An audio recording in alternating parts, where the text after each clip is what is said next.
I took a deep breath, inhaling the scent of the roses, the scent of the world I was about to protect.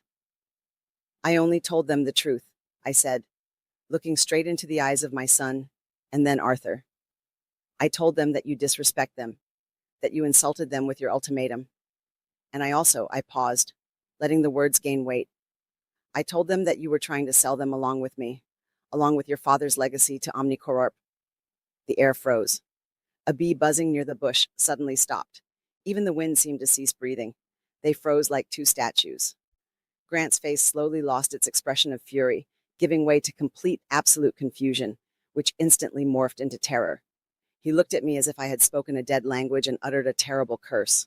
But Arthur's face was worse. His mask of compliance and control cracked and crumbled into dust. Beneath it was the face of a cornered predator. His eyes glazed over with shock. His jaw dropped. He understood. He understood everything. Their biggest, most carefully guarded secret was no longer a secret.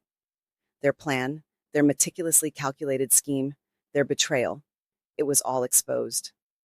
They stood amid my blooming garden, amid a world built on honor and respect. Their own lie made manifest was suffocating them, preventing them from breathing or speaking. Arthur was the first to recover from the shock. Fear is the best catalyst. He saw the abyss opening beneath his feet, and the instinct for self-preservation prompted him to make one last, desperate move. He instantly changed tactics.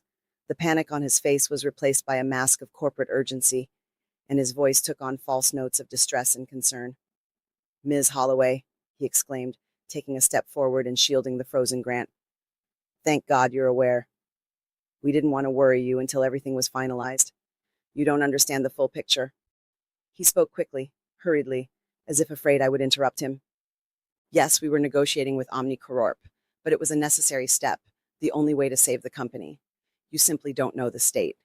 Victor left things in: debts, cash flow gaps, outdated contracts. The company is on the verge of bankruptcy. He was lying blatantly, desperately, looking me right in the eye.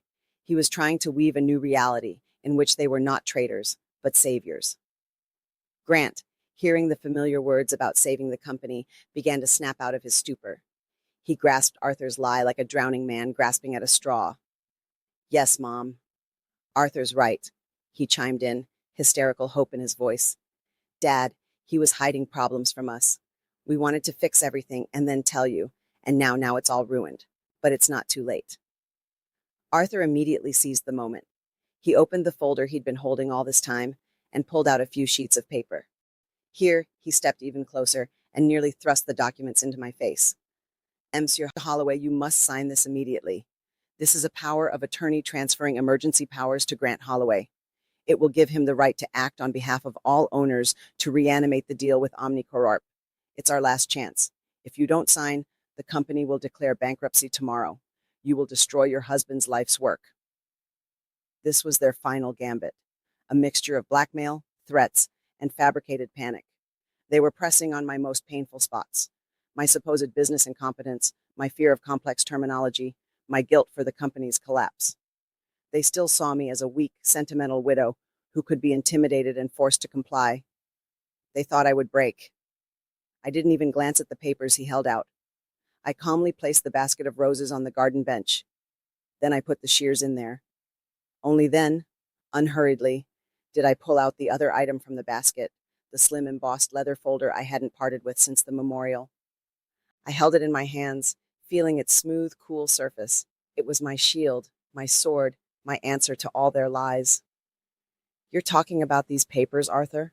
I asked quietly. They both stared uncomprehendingly at the folder in my hands. They didn't know what it was. To them, it was just another object from the sentimental old woman's world. I stepped toward them. They instinctively backed away. I stopped right in front of Arthur and held the folder out to him. "Take it. Read it." He hesitated, looking suspiciously at me, then at the folder. Grant peered over his shoulder. Finally, Arthur tentatively took it. His fingers trembled as he opened it. I watched their faces. This was the moment of truth, the moment when their world built on lies and arrogance was about to crumble into dust.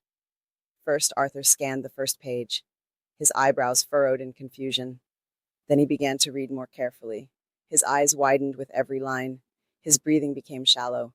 The color completely drained from his face, leaving a sickly gray pallor. The folder would have slipped from his weakening hands if Grant hadn't caught it. "What is it?" he asked impatiently, and then his own gaze devoured the document. I saw the same thing on my son's face. The slow, terrifying realization, the shattering of all hope, a complete, crushing defeat. The folder contained only 2 pages. The last will and testament of Victor Holloway concerning his company, a short, clear, unambiguous text stating that 100% of the shares of the Sterling Reserve, Inc., upon his death, passed into the sole and full ownership of his wife, Maya Holloway. They were silent. The world had collapsed around them. They stood on its wreckage, speechless. I walked over and took the folder from Grant's slackened hands. Then I looked him straight in the eye. There was no longer anger or smugness in them, only emptiness. "My place is not cleaning your office bathroom, Grant," I said. My voice, calm and steady, rang out in the garden silence like a judgment. "My place is at the head of the table. The very table where your father made his decisions. The very table where you and this man," I nodded toward the petrified Arthur, "plan to betray his memory." I paused, allowing them to fully grasp the meaning of my words. "You are both fired as of this minute. You have 1 hour to collect your personal belongings from my office. I want you both off my property by evening. Get off my land." I turned and walked back toward the roses, not granting them a farewell glance. I didn't want to see their humiliation. Their defeat brought me no joy, only the bitter satisfaction of justice restored. Behind me, I heard a quiet, choked sound, a gasp, perhaps a sob, then hurried, scraping footsteps on the gravel. A car door slammed, then a second. The engine roared, and the squeal of tires on the gravel tore through the silence of my garden. And then everything was quiet. They were gone forever. I stood alone amid the blooming roses.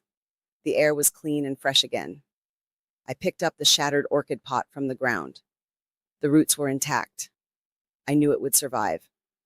I would repot it, and it would bloom even more magnificently than before. The work wasn't over. It was just beginning. The legacy. The next morning, for the first time in many years, I arrived at the office, not as a guest, but as the owner. I walked into the building, and it felt as if the familiar aromas of tea and chocolate greeted me differently, with respect. Ms. Davis, Victor's secretary, met me at the entrance. Her eyes were red from crying, but this time they were tears of relief. She silently took my coat, and that simple gesture held more loyalty and support than 1,000 words. The first thing I did was enter the study. Grant's glossy portrait still hung on the wall, alien and false. I took it down without looking and handed it to Miss Davis with the words, "Dispose of this." Then I walked to the corner where Victor's portrait was propped against the wall. I gently lifted it, wiping away the dust. He looked at me with his wise, slightly weary smile, and in his eyes I read approval. I hung it on its rightful place myself. The soul of the company had returned home. Next, I summoned the department heads and the legal counsel. I didn't give a grand speech. I simply said, "As of today, pursuant to the final will of my husband, I am taking office as the Chief Executive Officer of the Sterling Reserve. All orders given by Grant Holloway are annulled." No one asked a single question. I saw relief in their eyes. That same day, 2 letters left my office. The first, short and official, was addressed to the legal department of OmniCorp. It stated that the Sterling Reserve had not, was not, and would never be engaged in any merger negotiations with them. Any further attempts at contact would be considered hostile action. The second letter was addressed to our lawyer. It was an order to initiate an investigation into the activities of former CFO Arthur Vance on charges of fraud and attempted damages to the company in an exceptionally large amount. The mechanism of justice was set in motion. And then I did something I hadn't done in 20 years. I packed a small suitcase and headed to the airport. This was my first business trip, but I wasn't flying to sign contracts or discuss logistics chains. I was flying to Brussels to have dinner with a friend. Charlotte and I sat in a cozy little restaurant on the Grand Place. The air smelled of waffles, chocolate, and old stone. We drank Burgundy wine and talked about everything. Our husbands, our children, how quickly life had flown by. We said almost nothing about business. Only at the very end of dinner did Charlotte take my hand, look me in the eye, and say, "Victor would be so proud of you, May. You didn't just save a company. You saved our shared history. New bloom. Several months passed. Winter gave way to spring and spring to summer. And one day I was standing in our tasting room. It was my favorite place in the office, a bright room with a huge oak table covered in samples of our products. But today it was particularly noisy and joyful. All my old friends were gathered around the table. Charlotte, who had flown in from Brussels, the smiling Mr. Sundaram from Sri Lanka, the elegant Monsieur Laurent from France. They hadn't come for a board meeting. They had come for the launch of a new product. Small, elegant jars of pear confiture stood on the table. This was my first personal recipe. In it, the sweetness of Belgian pears was combined with a spicy note of Ceylon cinnamon and the delicate aroma of French brandy. It wasn't just a dessert. It was a symbol of our alliance. I picked up one of the jars. It was warm from the light of the lamps. I looked at the faces of my friends, at their happy, interested eyes, and I smiled. "We will call it the Charlotte," I announced, and my voice was firm and clear. I looked at my friend, and her eyes filled with tears of joy in honor of true partnership, in honor of a friendship that proved to be stronger than any contract and more valuable than any money. The applause erupted. I looked at these people at the fruits of our joint labor, and for the first time in many months, I felt not just peace, but true, quiet happiness. I had saved my husband's legacy, but I hadn't stopped there. I had begun to create my own. I saved the soul of the company, not with spreadsheets and stock tickers, but with respect. I wasn't just in my place. I had finally found it, and I was free. And that brings to a close the story of Maya Holloway. It is a story of quiet strength, of a dignity that cannot be stripped away, and of how true values, respect, loyalty, and human relationships sometimes prove to be a much greater capital than money and formal power. This narrative is not so much about business as it is about legacy, about the fact that some things cannot be sold, and honor once lost cannot be bought back for any millions. Maya did not just save a company.